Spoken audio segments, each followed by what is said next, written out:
Okay, so here's a bunch of your ingredients here. Now I ran out of my chives, so I'm running low. So normally I'd have about 4 times that, and chives 3 times that. Here's my green onion straws, my fresh dill chopped up, my very finely sliced paper thin slices of garlic, my thinly sliced strips of onion, which you want to be about like that. I mean, I can get them really thin like that. So that's about good. You want to have your chopped white mushrooms. You can use portobello as well. You need to have your wok style pan. This one's a little different. It's meant to be on top of a stove. Also, you're going to need your Marsala cooking wine, your vegetarian mushroom sauce, Thai mushroom sauce, your sweet black soy, and fish sauce, as well as a little bit of white sugar. And then you're also going to need some cooking oil, vegetable oil, for the pan. Don't use olive oil. Olive oil does not do good with high heat. One other thing you can do is green seasoning sauce from Thai, or you can get this Chinese Golden Mountain seasoning sauce, and that's one last sauce you'll need. Here's the Thai green seasoning sauce right here, and yep, that's it. Green label seasoning sauce. That's the Thai style. Mostly in America you're not going to find that brand. You're going to find this one, Golden Mountain one, but it's the same thing pretty much. Okay, so here I go. First thing I want to do is I want to put the burner on high. I want it to get hot. I'm going to throw in a little oil. Just enough to get it going, like that. I'm going to let this heat up a little. Now another thing I'm going to do right away is take my spatula. I'm going to rinse it under some water. I'm just going to let a couple drops go right in the middle of the pan. The reason why is because as oil gets hot, the water will start to pop. And that'll let me know the oil's getting the temperature I want it to be. Just a little trick, that way you don't go to throw something in and it just starts sizzling, throwing oil everywhere at you. The water will start to pop, and that'll let you know that it's getting hot enough to start adding ingredients. Okay, now the oil's starting to sizzle and pop a little bit. The water, there it goes. Now what we're going to do is we're going to turn the temperature down. It's getting a little exciting. So now that the oil started to pop some and everything, I'm going to take the garlic and introduce that. Add the garlic in. Now I've cut this really, really fine. A lot of you will have a little trouble doing this. Some of it's still stuck together in clumps, but it'll break up.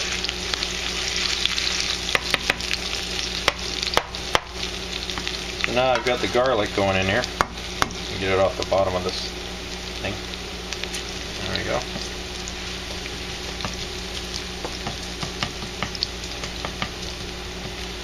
Now the only other thing I want to add now is my dill. Now I want to add about half of this dill to this thing.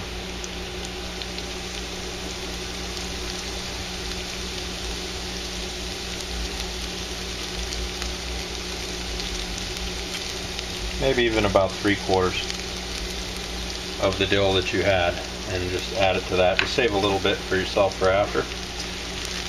Stir it around like this. Now that you've stirred this in, see how it's starting to tarnish like that? Okay, now I want you to throw in your green onion straws. Stir them in. Remember, your garlic's still cooking, so you got to do this quick. Take your chives, throw them in. And again, I'm working with less chives than I should be working with, but I'm running out, so I need to go get more. I just don't feel like going to the store for it. Anyway, throw the chives in like that. Start cooking them down a little bit. Now I want you to take your fish sauce, whatever brand you want. This one I think is the best for this, but this is a Thai fish sauce. But so I'll use that. Put a little bit of the fish sauce in, let it cook for a second. Not too long. Then I want to take my green seasoning sauce. Just a couple of squirts like that. Nothing serious. Very, very little. Doesn't take much of that stuff. Stir it around a little bit. You start smelling the pungent aroma of the fish sauce coming out. Don't worry, you're not going to hardly taste it like that in the meal. It does help the meal though. So there we go. Now I want you to take your mushroom sauce. I want you to throw a little bit of that in. Now this is not mushroom flavored soy, remember that. A lot of people will confuse it. Even the Asian grocery you go to might not know what vegetarian, Healthy Boy vegetarian sauce is. You might have to hunt for it and get one of them to special order it from Healthy Boy for you. But it is a must-have in any dish that you see me cooking. It's awesome. Okay, now I'm going to take just a dash of my black soy. I don't need much. Just a little dab of that's going in. Stir that around. There goes my phone as always while I'm filming. Anyway, so there we go.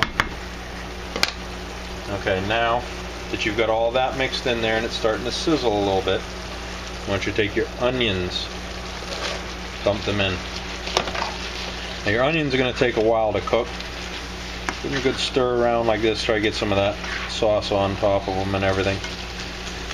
And this is an awesome steak topping right here. You can do it for burgers, steaks, you can do it for chicken, lamb.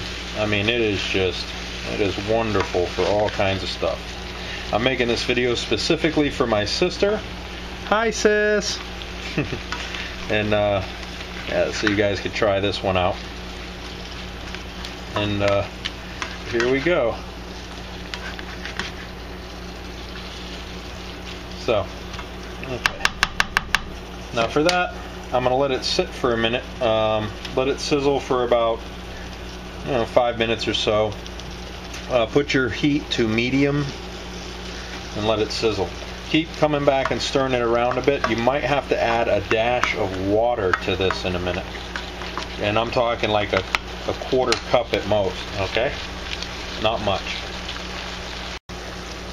Okay, now I've let it sizzle for a little bit. I really don't need to add water, but I'll show you if I did.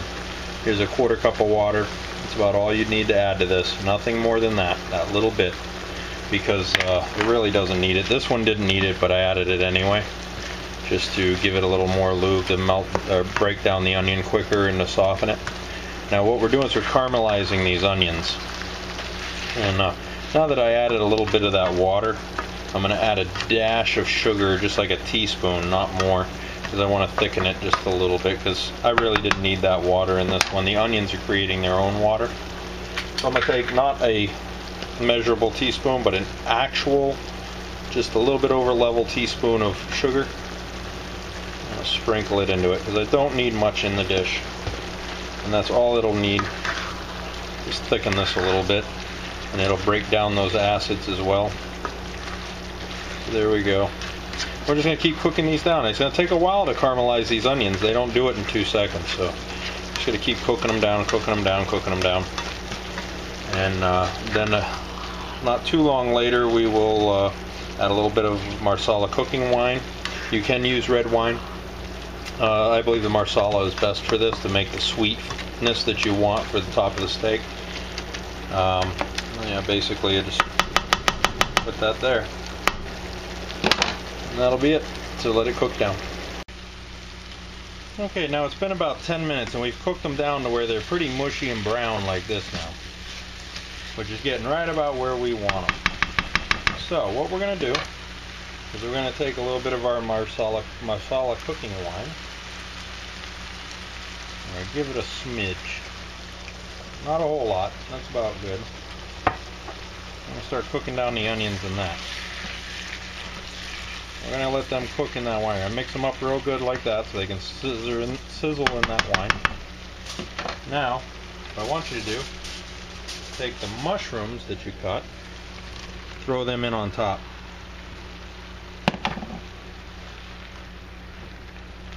And try to spread them out so that they all cover the onions really well. What's going to happen is the onions are going to cook off that alcohol, and it's going to rise through and soften the mushrooms a little bit and add the flavor to the mushrooms. I use mushrooms to incorporate flavors. They're awesome for absorbing flavors. They're like a sponge, so when you want to add something to a dish, mushrooms are a good way to do it. So I'll put a little bit more wine into the dish over the top of the mushrooms like that. Now I want to take the rest of my dill that I saved, that little bit, sprinkle it kind of evenly over the mushrooms. They will, even though that's on top, a lot of times I'll actually put it underneath before I add the mushrooms. I actually messed up this time and didn't, but you can do it like this too. It'll still absorb the dill flavors. The mushrooms will. So I just spread it over them nice and clean. Okay. And then we'll let that cook for a few minutes, let it start to soften the mushrooms, and then we'll stir it eventually. So give it a couple minutes of cooking with the mushrooms on top like that. Okay, so now I've seen that the mushrooms have started darkening a little and they started to sink down. As you see, the wine and stuff's still cooking off, and we're gonna stir this up. As you see, it's starting to run out of cooking wine. So I'm gonna stir this in. Now you can add a lot more mushrooms than this if you want. It's up to you. You can make a bigger batch, use 2 onions, you know, however you want. This is about 12 ounces of mushrooms. Again, you can use portobello or white, or any kind of mushroom you really want if you're into other ones. The white mushrooms just seem to do good with this, so do the baby portobellos. So they just tend to be the ones I like to use more. I'm going to take another little dab of Marsala cooking wine. Give it another very light bash. Just now that I've mixed the mushrooms in and let them get alcoholed in.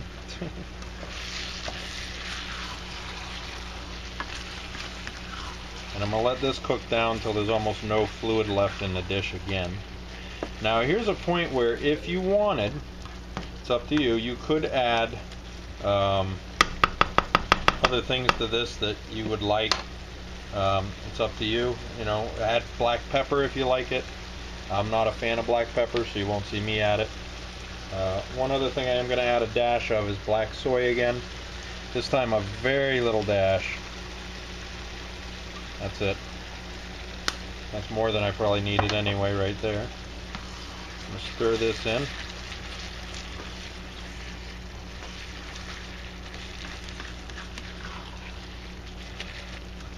And I mean, you could add other things too to this. Broccoli or whatever you want, pretty much. I would soften the broccoli first, then just mix it in at this stage with this last douse of wine and let it cook down that way. If you were going to add something like that. I've never actually added broccoli to this, so I assume it would work, but I've never done it. Now I'm going to take my sugar in real teaspoons, just slightly heaping. I'm going to sprinkle it evenly over the top. 2 slightly heaping teaspoons. Should be about enough for this.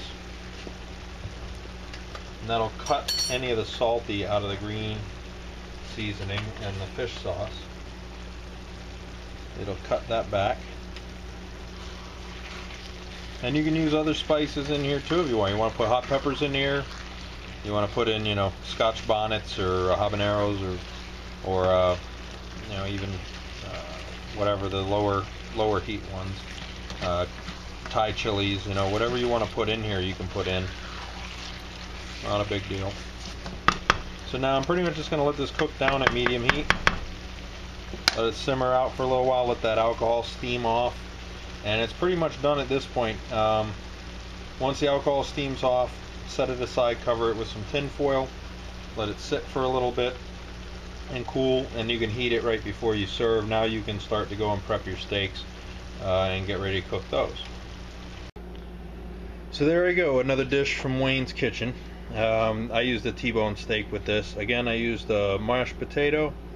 I did it with a white cheddar mixed in, so it has a nice cheddar cheese taste that goes really good with the steak. I made some corn. I know it's not the healthiest vegetable in the world. In fact, we probably shouldn't even eat it, but because we don't get much from it. But that's what I put with this, and I smothered it with the top with the onions and the mushrooms, and that's how you use them. And the onions don't have an oniony flavor anymore. They're very sweet, and it tastes very good with steak. Now in this particular one, I actually used Keith Lorraine's grilled steak seasoning and hamburger seasoning, and it's worked out really well. So again, here you go. Here's the steak topping, and sis, I hope you enjoy. And let's not forget the one key thing. You did the cooking, let them do the dishes. You have a good one. Remember, I said that, sis. So I think your husband and the kids are gonna have to do the dishes for you. So.